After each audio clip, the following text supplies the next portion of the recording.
Demon Lords are one of the strongest entities in slime, where anyone with this title sparks instant fear on the enemy's heart. However, there are actually three types of Demon Lords in Tensura. First, there are two categories of evolutionary stages. Rimuru entered the first stage called Demon Lord Seed when he absorbed Geld Senior in Season 1. Some examples of seeds are Clayman, Nazim, or Groddon from the novels. Then, when a Demon Lord Seed acquires over 10,000 souls, they evolve into a true Demon Lord after the Harvest Festival, which Rimuru went through in the first half of Season 2. Later in the novels, before the Great Tenma War, all of the 12 Guardian Generals of Rimuru's army are evolved into true Demon Lords. Even Gapta is at this class when he merges with Demon Lord Ranga. However, today I'm going to talk about the more exclusive class of Demon Lords. In fact, these guys are so rare and strong that only 13 have ever existed in the 20 billion plus year history of slime. They are the recognized Demon Lords. Now, this isn't an evolution or level up one can go through, but rather a social status. But if you want to know where Gojo's really been for the last 7 months... Bro, this is a slime video. You can't do your copium here. Go away. No. He's been playing World of Warships. As it isn't just any MMO, they're dedicated to making it the best.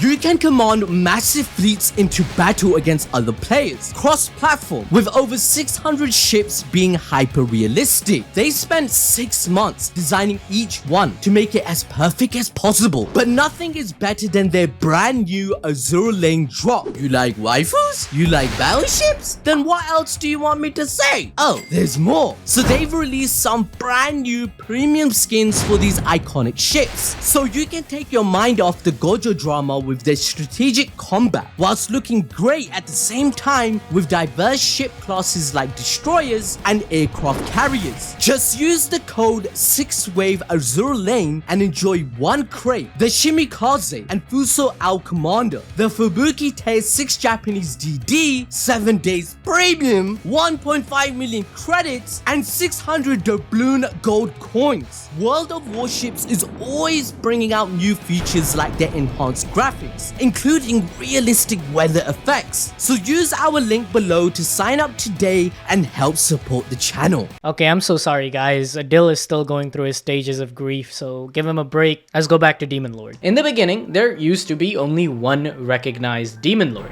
Guy Crimson. He was born at the dawn of time, before heaven and earth even existed, because there was once this almighty being known as the Great Holy Spirit, which split off into light and dark counterparts. The 7 angels of origin being the light, and the 7 primordial demons being from their shadow. Guy was one of the primordial demons, taking up the color red. Upon coming to existence, the primordials fought constantly for dominance in the underworld. The result of this battle was of course Guy defeating Misery the Green and Rain the Blue. Upon this accomplishment, they all realized that they were actually immortal beings. However, the loser would resurrect under the victor's command, and so the 2 primordials became his faithful servants. Back to Demon Lords though, after realizing this subordination clause on their defeat, the primals went into a stalemate until Guy was summoned to the Cardinal World, or the human realm. Now, if you want me to go deeper into the primals and Guy's day 1 rival Diablo, then buy some gamer subs using code ABD for 10% off and get this video to 20,000 likes. Remember, I had to read over 20 books, and reading books is hard. Guy was eventually summoned to the central or human world by the Grand Sorcerer and was tasked with destroying enemy nations as the Archdemon. This was of course light work for our boy, as he would crush millions of souls undergoing the Harvest Festival and becoming a true Demon Lord. However, Guy didn't give a shit about the humans who had summoned him, and so along with his subordinates, he murdered them all. Eventually, he encountered Veldanava and challenged him to a fight, but got clapped pretty easily. But instead of becoming Veldanava's servant, they actually became good friends, and he gained his unique skill, Pride. Veldanava also bestowed upon Guy a role known as the Arbitrator, which is the start of the first recognized Demon Lord. Eventually, Guy would come into contact with the Frost Dragon, Velzerd, and she got jealous because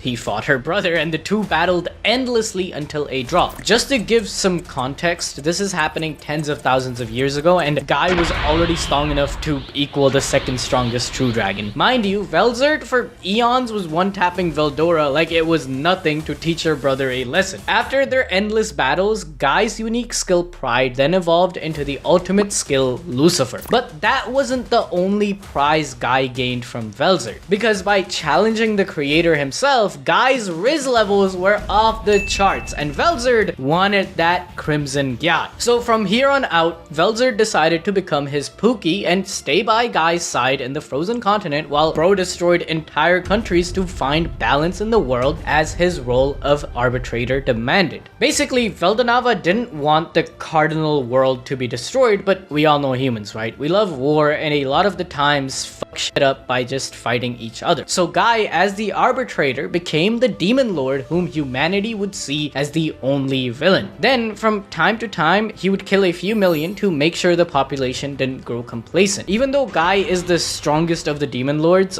until Rimuru came of course, his power level is actually only 40 million existence points. An existence point is the power system established by the author Fuse in volume 16. Because before volume 16, the way we measured power was, yeah, that guy is 5 Clayman strong. No, that other guy is 3 Clayman strong. Yeah, that's literally how we measure strengths in the volume. Anyway, EP measures the person's aptitude as a fighter, including their magical counts, holy power, aura, and all of that. However, it's actually a misleading number because it doesn't factor in battle IQ or ultimate skill use. But even with that, Guy is so busted that he can resist magical nullification, which is supposed to be the ultimate debuff of the primordial demons. On top of that, he has a variety when it comes to magic, including spatial magic, fire magic, and nuclear magic, which Guy can use to create nuclear radiation that will slowly mutate and disintegrate his opponents. The strongest feat of Guy's we have seen, in my opinion, comes in volume 16, where he interacts with Cronoa in Time Stop. If you are able to withstand Time Stop, it means that you have knowledge and skill to harness info particles, which are the building blocks of creation. Even Rimuru almost gets killed by Michael because he couldn't withstand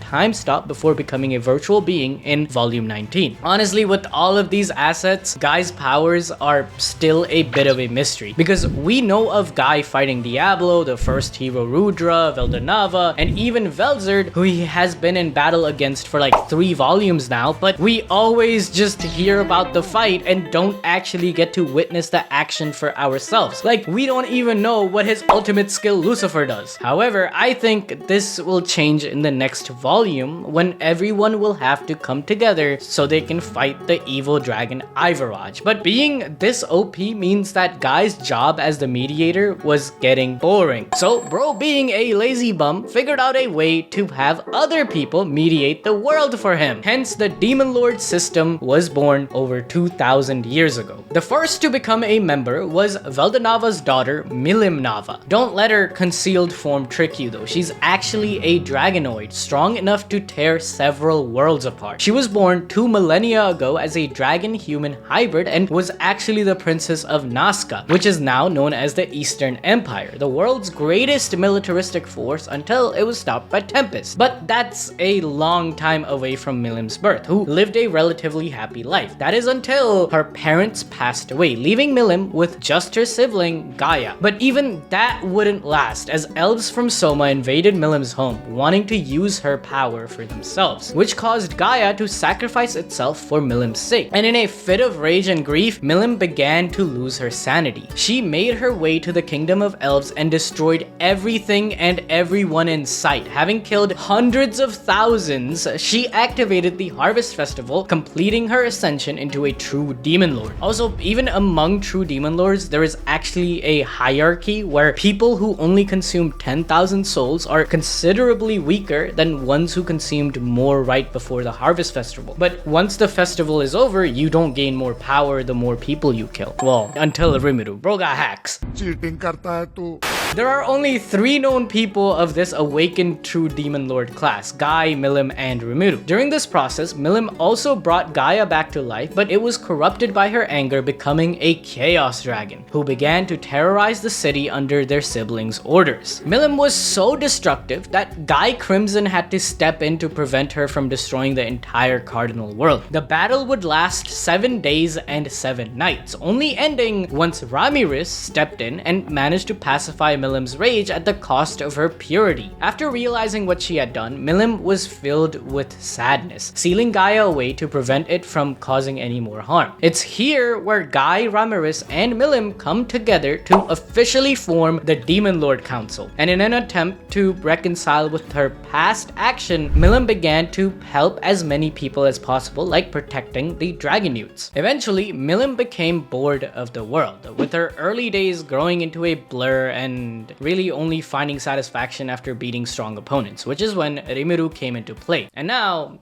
they're BFFs. In fact, like by dragon standards, she's like barely 10, even though she's over 2,000 years old. Which means that her strength will only continue to grow. Like her EP is already at 60 million at a minimum. That's a minimum, bruh. This puts her in the realm of the true dragons like Velgrind and Velzer. So as time passes, she will become an even greater force of nature, probably the strongest in the universe if Rimuru didn't exist in the future. Her strength is only further validated by her insane arsenal of magic, including Star King magic, which she inherited from her father, the creator Nava. This grants her the abilities of one of the original creations, accessing black flames, lightning, and even create destruction at will, which is kind of like a Kai, if you ask me. On top of that, she has access to an ultimate skill, being one of the 7 sin skills, Sataniel or Lord of Wrath. Also, from last video, I know I said 14 angelic skills. I'm sorry, I misread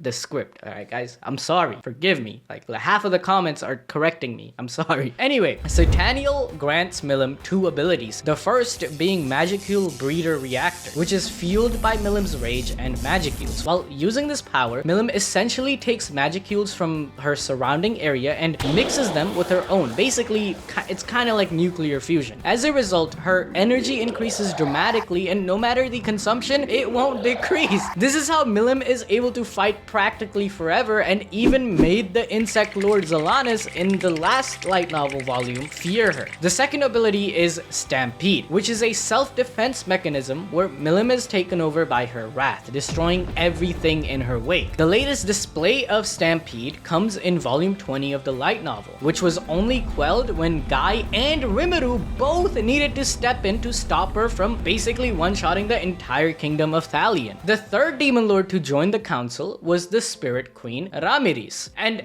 do not let her looks fool you, because she has the potential to be the strongest character in the whole universe, only second to Rimuru, her boss. Besides being a demon lord and queen, Ramiris is the one who serves as the hero's guide, making her a pillar of balance within the world. She also was the one who freed Millim from her fit of rage, returning her sanity by absorbing the evil magic from the aura of Millim herself, which sadly nerfed Ramiris to oblivion as she became a corrupted spirit. Eventually, Leon Cromwell would come to the dwelling of the spirits where Ramiris resided, and due to her spirit manipulation having no effect on him, she was controlled instead. She attempted to create a golem to defeat Leon, but she still lost and was basically forced into aiding the soon-to-be demon lord on learning to summon spirits, which led us to Shizu and Ifrit. However, don't let her loss to Leon and her EP value fool you, because as the queen of the spirits, Ramiris naturally has access to all types of spirit magic, giving her spiritual domination that lets her control the thoughts and emotions of the enemy. Then couple that with her skill Small World, which can create a labyrinth where she's basically God, ignoring the laws of the universe.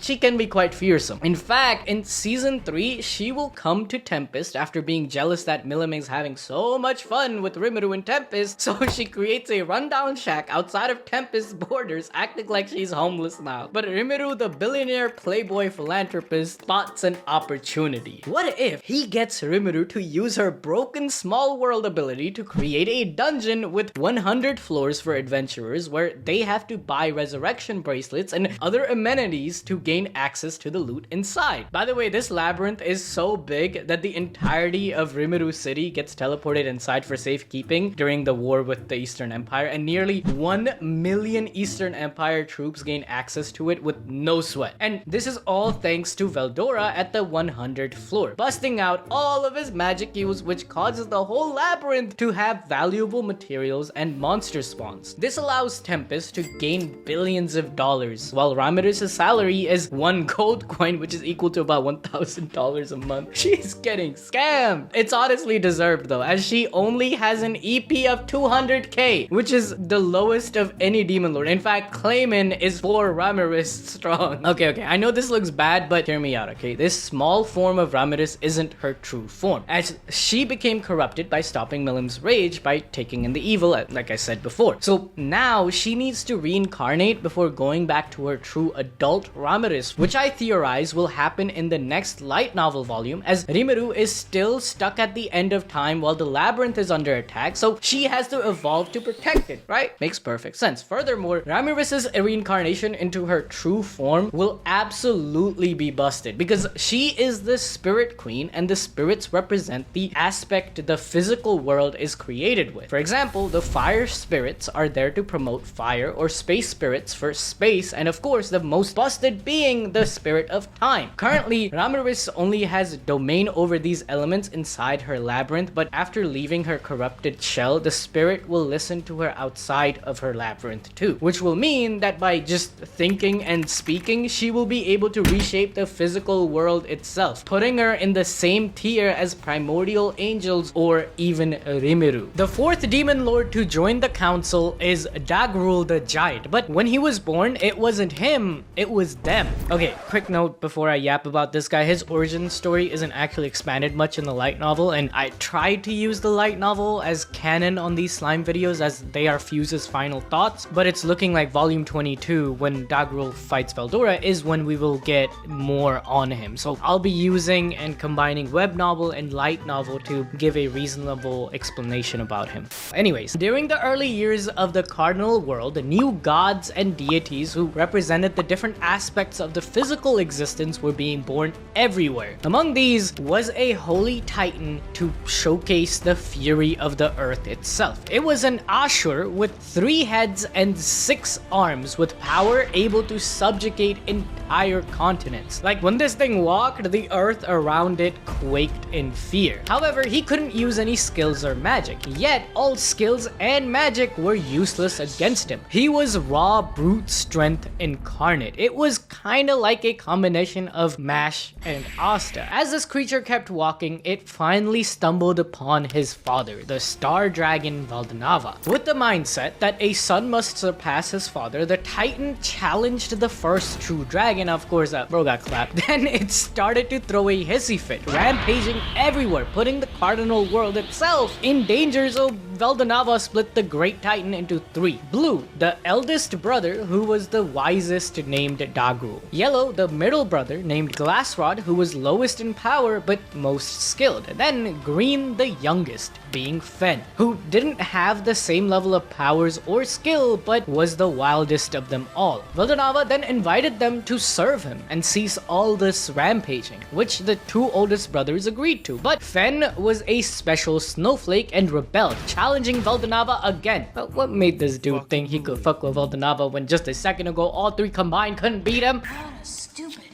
Anyways, Valdenava made quick work on him and imprisoned Fen inside Heaven's Tower using Divine Chain. Meanwhile, Dagruel, as the eldest, became king for the land around Heaven's Tower so he can keep an eye out for Fen, and he was also tasked with protecting the gates to the Creator's divine realm. It would be around this time, which was tens of thousands or even millions of years ago, when Dagruel found a bestie named Twilight Valentine. I will get into more about this guy in his daughter Luminous' story, but the gist of it is that Luminous killed him about 8,000 years ago, which caused a massive rift between Dagruel and Luminous, where to this day they are not on good terms. Things then went from bad to worse for Dagruel, as his territory was used as the battlefield between Guy Crimson and Millim Nava over 2,000 years ago. This transformed his territory into a deadly desert, where food was scarce, causing Dagruel to desire Luminous's territory even more. Around this time is also when he got invited by Guy to join the Demon Lord's Council. However, during his eons of existence, Dagruel also had a rival, the Storm Dragon Veldora. Yep, Dagruel is so strong that he was going toe-to-toe against a true dragon, and this is without even an ultimate skill. In fact, bro has nothing other than armament hockey in his fists, which basically means that he coats himself in a pure positive aura which nullifies and saturates magic itself. In fact, one of the strongest spells in the entire series, called Nihility Banishment, used by the primordial purple Ultima, gets easily countered by magic nullification. Furthermore, after his brother Fen's unsealment in the current arc, Dagruel leaves the side of the Demon Lords and instead joins the primordial angel Feldway, who wants to revive Nava. Upon the unsealing of Fen, a whole switch flips on the Titan, where his instinctual desires start to reign supreme. Among these desires is the role of the God Killer, which can only be fulfilled after Nava is back. So in the current arc, Dagruel has been in a fierce battle against Xion and Luminous, where he has killed Xion hundreds of times, over and over again. He's able to do this so effortlessly because of his next ability, Time Stop. Meaning, even though his EP is only around 8 million, Dagruel could have defeated Rimuru prior to Volume 19. Just to counter this Time Stop, Veldora had to be called, where these eternal rivals are face to face once again. However, if Veldora was going even with Dagruel back in the day, I'm positive after Veldora awakening Faust, our boy will Kamehameha his way to victory. At number 5 and number 6 to have joined the Demon Lord Council, we have Luminous Valentine and Roy Valentine. Over 8,000 years ago, there existed a being known as the first ancestor named Twilight Valentine. He was the one that created humans, demi-humans, vampires, and several other races in the world. Bro was the Dr. Frankenstein trope, where his masterpiece being Luminous ended up killing him, not only to show her potential and power, but also take back control of her own life. This act granted her complete control over the vampires, which eventually led her to one named Valentine, who antagonized the other vampires. After defeating her father, who stood at the top of the leadership for all his creations, Luminous felt a sense of responsibility towards her own kind. So in order to maintain order among her people, she split the two into Roy and Louis, where they both would follow her every order and worship her, kinda like me. It should have been me, not him! Regardless, a few millennia pass as Luminous creates a capital known as Night Rose, where all vampires and human subjects should live in, while keeping the populace happy, since happier the human is, tastier they are. However, one fateful day, Veldora thought it would be very funny to blow his load all over Luminous, obliterating her most prized possession. But fear not, as no one died, because right before Veldora's rampage, Time Loop Chloe shows up to warn Luminous. Now, if you're wondering what the hell I just said, you know that lady inside of Luminous's basement we see in Season 3, Episode 8? Well, that's the hero Cronoa who sealed Veldora 3,000 years ago. But Cronoa that defeated Veldora wasn't actually the same Cronoa, because that's actually Hinata's future consciousness, which gets sent 2,000 years ago back in time, alongside young Chloe, who has actually become adult Chloe and has been time looping thousands of times until Rimuru helps them break the cycle. I'm extremely confused. Okay, I know that's confusing, so I'll be doing a whole video explaining this arc and the strongest hero Cronoa, so stay tuned. However, during the final time loop in the present timeline, Luminous becomes BFFs with Chloe's soul and Hinata's soul, who is also inside Chloe's body. Meanwhile, after the destruction of Night Rose, Luminous creates the Holy Empire of Ruberios, with Louis acting as the Emperor, while Roy became a stand-in as the Demon Lord in the Council. But we all know how that turned out. バレンタインはメイドに化けて正体を隠しているつもりなのだ。全部バラした！ And to make things even worse, Roy got killed by Laplace. So now, Luminous herself is known as the Demon Lord to the world in the Octagram. However, the rise of Rimuru also threw a wrench in her kingdom, as the religion she had created didn't recognize monsters with the same empathy as people. They were simply labeled as evil. Although Luminous didn't care about that, as with her overwhelming power she could always redo the doctrine, some fanatics in the church, like the 7-day clergy, orchestrated a failed coup. However, she swiftly jumps in to save the day and especially heal Donut Hinata. Afterwards, Luminous was completely charmed by the culture Rimuru had fostered in Tempest, especially the food and music, which helped create a strong bond between the two Demon Lords' territories. Currently in the novels though, we finally get to witness just just how broken Luminous is, as she wields light magic, restoration magic, spatial magic, healing magic, and the most busted of them all, holy magic, which propels her to become a god, and the more people have faith on her, the stronger the disintegration is. And since Luminism is a religion of basically the entire Western nations, she is freaking strong. Luminous also wields 2 god-class weapons which instantly boost her already high EP of 5 million, and they allow her flesh to take on the form of a virtual being, allowing her to fight even within Dagruel's time stop in the latest volume. It doesn't end there though, as she can kill a person using Death Blessing, then resurrect them instantly, which could be a brutal form of torture, or in Shion's case, be a handy tool to chip down Dagruel. At number 7, we have the primordial fallen angel Dino. He was originally one of the 7 angels of origin, serving as the chief advisor to Star King Nava himself. By his master's side, he became a great swordsman and was eventually tasked with the role of watching over humanity and reporting their actions. However, upon Nava and his wife's death, Dino found all meaning to be lost and contemplated destroying the world itself in his grief. Still, he maintained himself enough to realize that destroying everything was kind of stupid and lame, and so he sealed his powers. This loss of purpose for him was the moment when he became a fallen angel or a seraphim. Still, despite his master's death and his title revoked, Dino maintained the role of the Watcher, and he eventually found Millim, his master's daughter. While he couldn't fully accept her as his new master, Dino watched her from the shadows, allowing his friends Pico and Gracia, other angels, to gather more information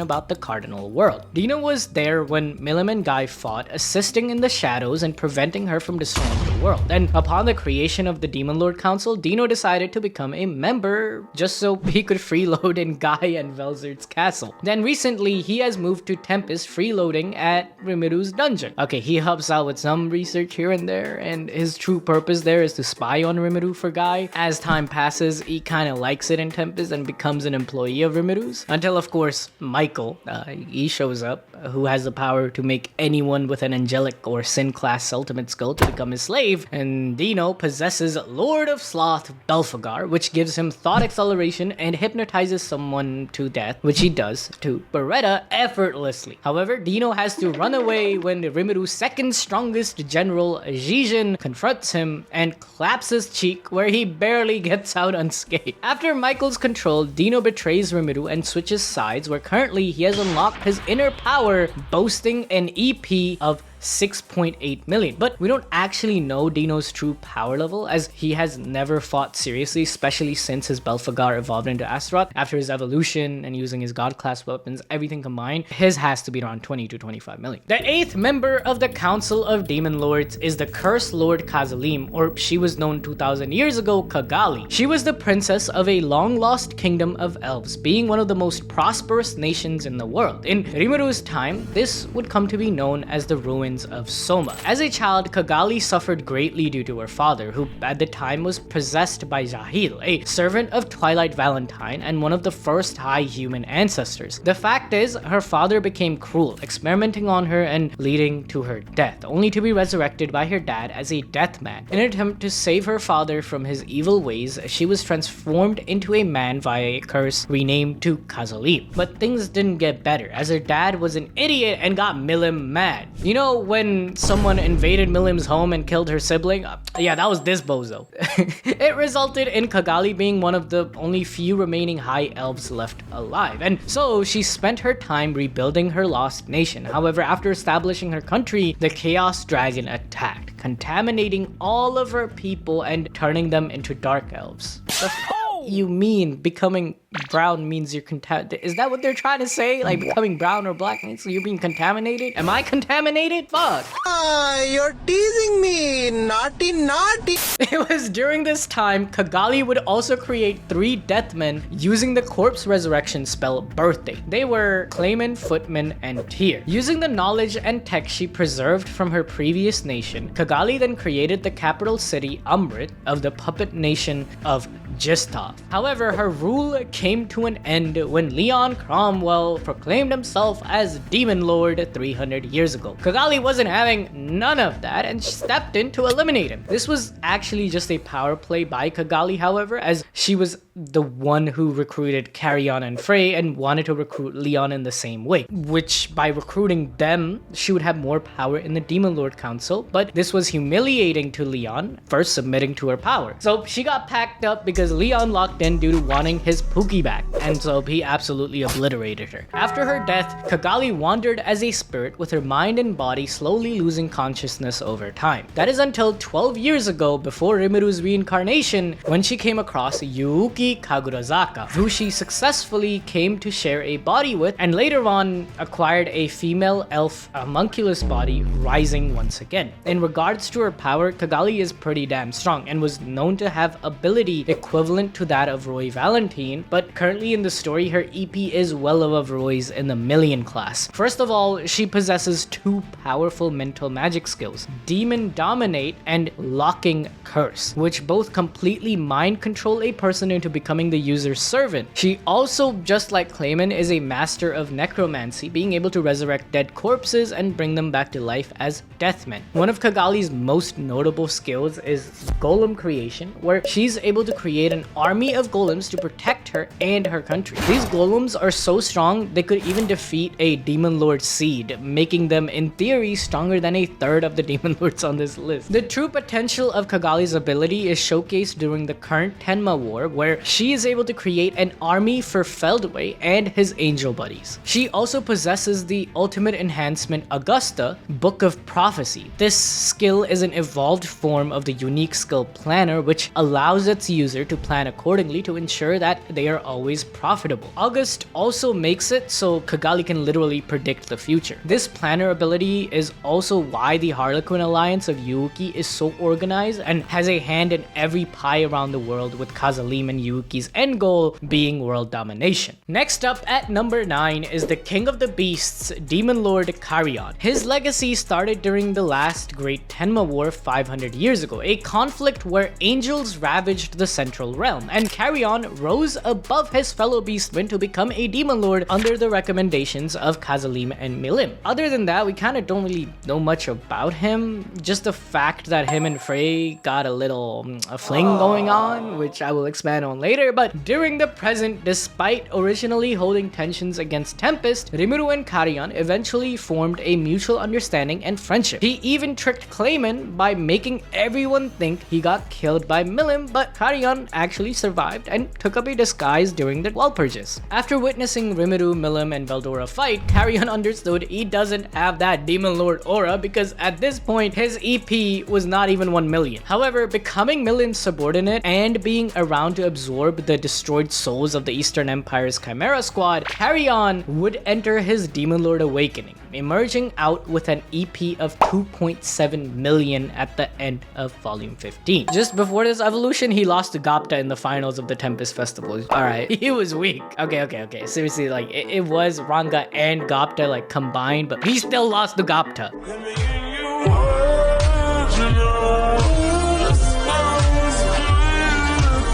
However, after becoming a true Demon Lord, Carrion almost bested Benimaru. In fact, if Benimaru doesn't have his ultimate ability, then Carrion, using his Royal Beast form, would have smoked him. And by the way, Benimaru at this point is nearly double Carrion's EP. He did this through his power over the Mystic Arts, Beast Roar, and Burst Roar, where Carrion converts his entire body into light and fires himself with the energy to unleash a charged particle cannon. At number 10 is another former Demon Lord, Sky Queen Fray. Fray was born a Harpy, which is said to be one of the most divine races, being part of the angel evolution line. And due to the poor relationship she had with her mother, Fray would end up killing her to eventually take the title of the Harpy Queen. She became an appointed Demon Lord around the same time as Carrion 500 years ago, where Fray turned into one of the most active Demon Lords in order to increase her personal power so she can bridge the gap between herself and the others. This in turn made her one of the most well well-known demon lords in the world for her exploits and power. She even established her own kingdom, the Harpy nation of Fulbrosia, maintaining dominance over the Harpies and other winged creatures. Even with all of this aura, she quickly realized after witnessing the battles in the recent Walpurgis that she can't hang with the other demon lords, so she seceded to serve Millim instead. Currently, she's basically Millim's secretary and nanny, but during the events of Volume 15, she went through her own demon lord awakening alongside Carrion, where she holds the ability to be immune towards any attack from her own kind, especially her sister Nazim, whom she finally defeated. After this awakening, her spatial magic got boosted and she has the power to jam or block magic itself. But if it can't be blocked, then she can simply use Echo Reflection to send her attack back to you. So with Garud's Claws as a god class weapon, her EP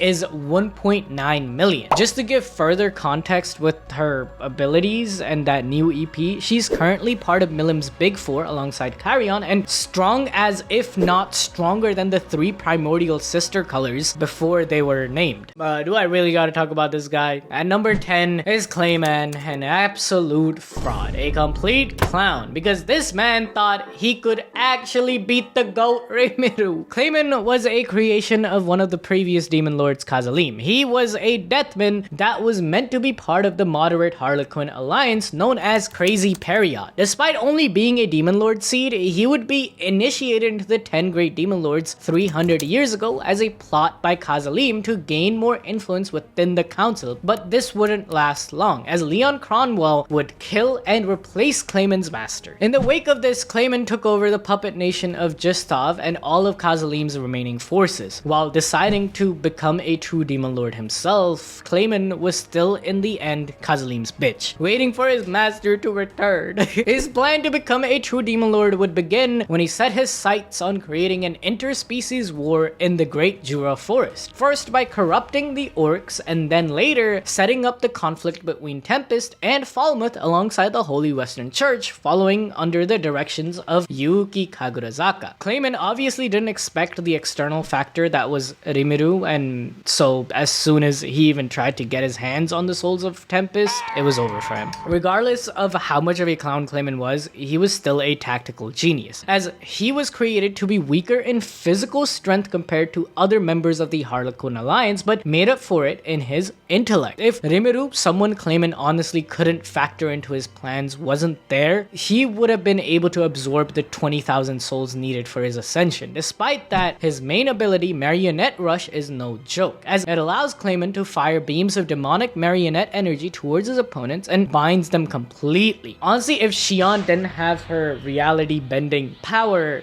she kinda would have been fucked when she fought Clayman during the Walpurgis. But his EP was still about 400,000, okay? It did get boosted to 700,000 when he awakened, but he was absolutely trash. But however, even with all the clowning we're doing to Clayman, it's later revealed that he himself was being manipulated by Tenant Kondo of the Eastern Empire, which was the cause for his rash decisions, which leads to his demise in the Walpurgis, so give him a break. At number 12, the one who took the world by storm, Leon Cromwell, a former hero who was just like Hinata and Shizu as a otherworlder. I mean, technically Rimuru is too, but it's not the same, as he was summoned alongside Chloe 300 years ago. But she immediately got flung into the future, and in a desperate attempt to find her, Leon entered into a contract with the element of light, becoming a chosen hero. Eventually, Leon decided to become a demon lord, showcasing his dominance by ending the life of Kazalim and taking her place on the council about 300 years ago. In his attempt to find Chloe, Leon would end up summoning Shizu and having Ifrit possess her, both in order to save her life and find a vessel for the spirit. This of course led to Shizu becoming a monster and killing her only friend in the world, leading Leon to leave Shizu in the care of the masked hero, who was actually Time Loop Hinata inside of Time Loop Chloe's body. After becoming a demon lord, he moved his base of operations to El Dorado, and he has served as a demon lord there ever since. He's actually quite a nice guy to his subjects in El Dorado, where even Rimuru is impressed by how clean and functional the nation is. However, Leon's territory had a nuisance for centuries. The primordial yellow John would often come out of the portal to hell and throw around some nuclear magic just for fun. Although Leon never defeated her, him and his subordinates have been in constant battle with Yellow and her family. In In terms of power, Leon's ultimate skill is Surya, Lord of Brilliance. It is an enhanced form of the skill Metatron, which was able to purify energy. With this upgrade, it not only retains the properties of its predecessor, but gives Leon complete control over Spiritrons, removing any sort of collateral damage he could take. This allows Leon to go all out, and he's certainly a formidable foe. He also has a plethora of magic, including several elemental and summoning magics, as well as having access to holy magic, which encompasses the ability Holy Breakdown. That's a 3D magic circle which forms around Leon at the center and the target inside of it too. While in this area, light radiates from Leon's 36 pairs of wings, and when the rays collide with the barrier, it's naturally reflected off and fills up the entire space, decimating any opponent inside. The annihilation percentage inside is 100% and is said to be 1000 times greater than disintegration, which, let me remind you, killed Rimuru prior to his Demon Lord ascension. All of this supports why Leon has an EP of 4 million, as he's one of the strongest characters in the entire series. But you want to know who's even more powerful than that? It's of course my boy Rimuru Tempest, the 13th member of the Demon Lord Council, or now known as the Octagram. Yeah, baby! That's what I've been waiting for. Okay, you guys already know how broken he is from the last slime video, right? So I won't get into all of that and instead explain how strong he is right after his evolution into a Demon Lord in Season 3. At this point, I would rank him around the same spot as Leon, because in Season 4, he actually slaps the shit out of him for what Leon did to Shizu. However, after his fight with Hinata and learning about Spiritrons, Rimuru also beats Luminous, but he's weaker than Dagruel due to time stop, and of course he still can't hang with the awakened Dino guy or Millim. His EP right now in Season 3 after the Hinata fight is probably around 3 to 4 million, but with all his hacks, that doesn't really matter, does it? However, Rimuru's true strength comes after his Demon Lord awakening during the war against the Eastern Empire in Volume 15. And if you guys want to know more about that, then watch the video on screen right now.